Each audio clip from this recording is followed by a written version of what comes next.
sir মিয়া প্ৰেম এটাত নামি পৰা দেখা গৈছে কি মিয়াৰ ভোটখিনি টাৰ্গেট নেকি আছে একচুয়ালি মিয়াক মৰম কৰাত কোনো বাধা নাই মইতো নিযুত মইনা দিছো মইতো অৰুণোদয় দিছো কিন্তু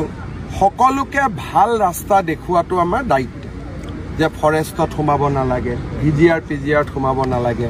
য'ত ঘৰ আছে তাতে থাকো উজনিত যাব নালাগে উত্তৰ অসমত যাব নালাগে এতিয়া শিলচৰৰ পৰা লখিমপুৰত যোৱাটো কোনো দৰকাৰ নাই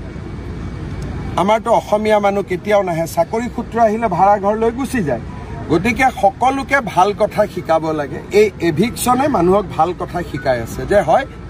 ধুবুৰীতো এভিকশন হোৱা নাই গোৱালপাৰাতো হোৱা নাই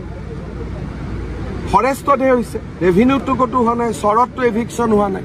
কোনবা চৰত এভিকশন হৈছে কিন্তু ফৰেষ্টত যে আমি সোমাব নালাগে সেইটো সবে শিকিব লাগে কাৰণ ফৰেষ্ট কাটাৰ কাৰণেতো এতিয়া ইমান গৰমত আমি সবে ঘামি আছো অকল ময়ে ঘামা নাই মিয়া মানুহটো ঘামি আছে সেইকাৰণে আজি দীঘিলী পুখুৰীত এডাল গছ কাটিলে মানুহে হুলস্থুল লগায় কিন্তু হাজাৰ হাজাৰ বিঘা ফৰেষ্টত গছ কাটি দিছে কোনেও হুলস্থুল নকৰে ফৰেষ্টত জনজাতীয় লোকক আৰু 3টা জেনেৰেশ্যন থকা লোকক বাদ দি ফৰেষ্টত কোনো থাকিব নোৱাৰে এইবোৰ আইনৰ লিখা কথা এই আইনখন কোনে বনাইছিল কংগ্ৰেছে বনাইছিল